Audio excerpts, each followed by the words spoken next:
Ilia Topuria is the most recent example of a UFC fighter on their way to superstardom. The attention that he's garnering really seems genuine, and the build that he's been on has really seemed natural for the most part. It raises questions as to if he's already surpassing guys like Sean O'Malley, and makes me wonder how much of a role does the UFC play and how much power do they have in creating global superstars. So firstly, I want to clarify what classifies as a superstar. The first thing is pay-per-view sales. If you're going to be a guy that the UFC considers a draw, of course you have to draw in pay-per-view sales, meaning you got to draw in money. Because generally, if you're bringing in sales, that means you have to have a fan base that's willing to pay to watch you. You have to be the guy where fans just see you on the card and say, I'm paying to watch you. The rest is irrelevant. And that's the kind of conversation that people were having with Sean O'Malley, is when he was with Aljamain Sterling, it didn't sell well, and now his next pay-per-view, you have a stacked UFC 299. And that started to bring up the questions, is the UFC trying to cater to O'Malley and make him seem bigger than he actually is? Secondly, of course, is social following. If you're not popular, how can you be a star? A big reason why people watch certain fighters is because they care about that fighter. And a big way to start caring about a fighter is following them on social media, seeing what they're up to, actually connecting with them, the person, not just the fighter. Now, the third thing is cultural impact. Do people care when you talk? When you're on the mic, when you post on social media, when you're in the news for any reason, do people care? Are people who are totally not related to fighting or not involved with fighting, are they talking about you? Do they care about you? That is a big indicator of cultural impact. When you have random news stations, talk shows, podcasts, influencers, when people outside the realm of MMA media or MMA influencers, if those people are also talking about you, that's a sign that you've penetrated culture beyond the MMA world. This goes into the next factor, which is bringing in casuals, basically being a household name. Do people who don't even watch fighting know you? This to me is the biggest differentiator between a regular UFC star and a superstar.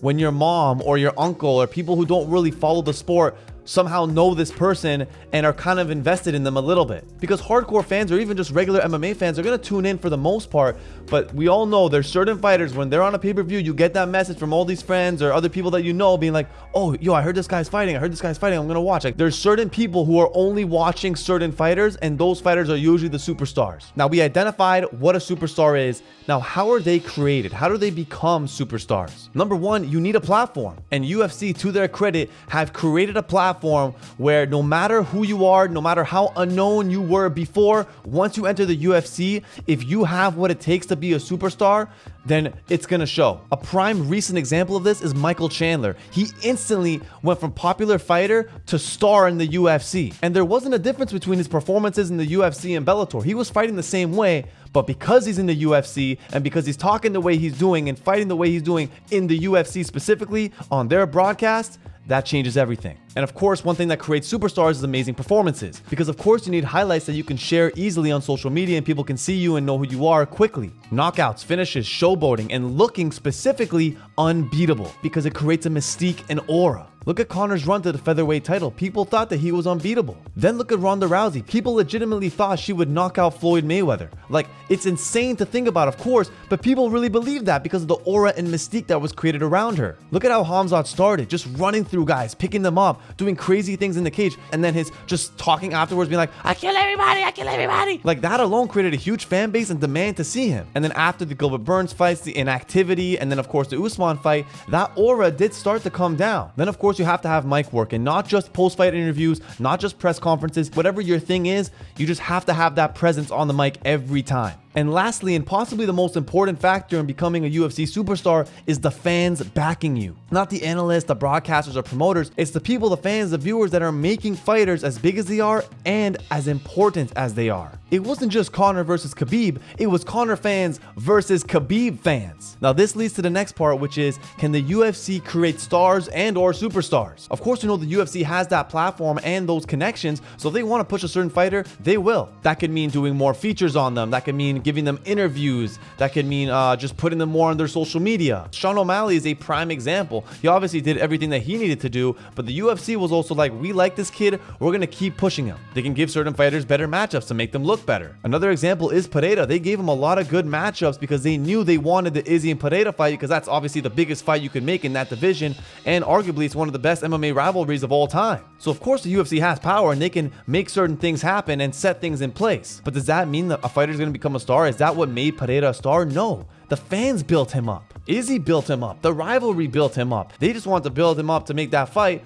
but they weren't really putting in the work that Pereira is doing in terms of his brand and star power. They can't create that character. They didn't create that character. You can also do card placement, putting certain fighters on the main card, like Sean O'Malley being in the main card of pay-per-views gave him a lot of exposure, putting fighters at the final fight of the prelims. Chimaev is another example. They gave him good matchups. They put him in the right spots at the right time so he can get as much exposure as possible. You can keep feeding us something and force feeding it to us, but the fans are the ones that control whether that fighter becomes as big as they are. Which goes back to what Dana White even said, which is the fighters have to sell themselves. You have to create your value. Then you could look at Demetrius Johnson. He himself didn't really do a great job of promoting himself while he was with the UFC, but the UFC really didn't care about him either. The fighter didn't really want to promote himself, and the promotion didn't want to promote the fighter. I would say, to answer the question, that the UFC has the ability to give fighters a platform to showcase themselves, but I don't think the UFC can just pick a fighter that they like and just push them and make them into a star. At the end of the day, the fighter has to do a lot of work,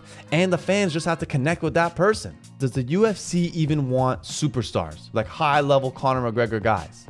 Or would they rather have just really popular UFC fighters who have incredible fan bases and cult following, but not at the level of Conor McGregor, Ronda Rousey, like that level? And the reason why people were saying this is because once you become that high level of a star, in a sense, you surpass the UFC, and then the UFC loses leverage, which leads to the current UFC issue with Conor McGregor and why they're not booking him to fight, because if they book him to fight with his current deal, then he'll have one fight left and potentially could end up leaving. So now the UFC wants to extend Conor to make sure that he'll be with them for the future, which is why we're at this stalemate right now. But ultimately, there's no way, if you ask Dana White or anyone from the UFC, hey, like, if you could have another Conor McGregor guy, would you want him? Of course they're going to say yes. And the more Conor McGregor level guys they have, it actually does give them a little bit of leverage, because they have multiple, but it's the fact that they only have one right now is the problem. Conor is the only guy on the roster that guarantees 1 million pay-per-view buys. If they had multiple of those, it wouldn't be as much of a problem. The UFC does want superstar guys.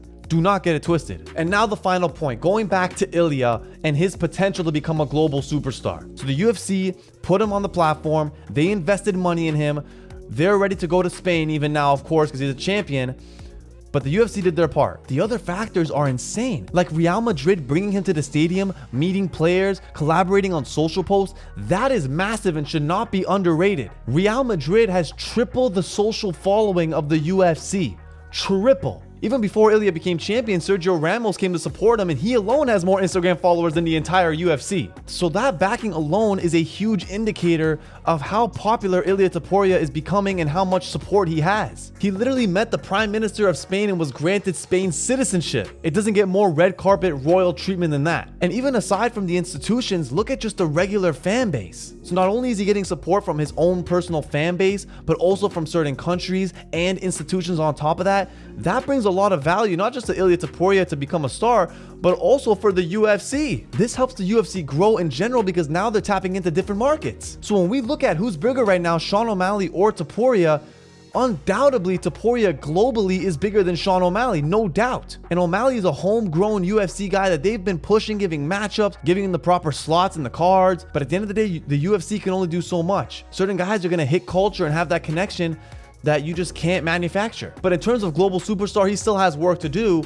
but the potential is there. Let me know what you guys think of my superstar breakdown. Let me know if you think Topuria has the potential to become a Conor McGregor level type of guy. If not, disagree, agree, let me know. Appreciate your thoughts. Anyways, peace out.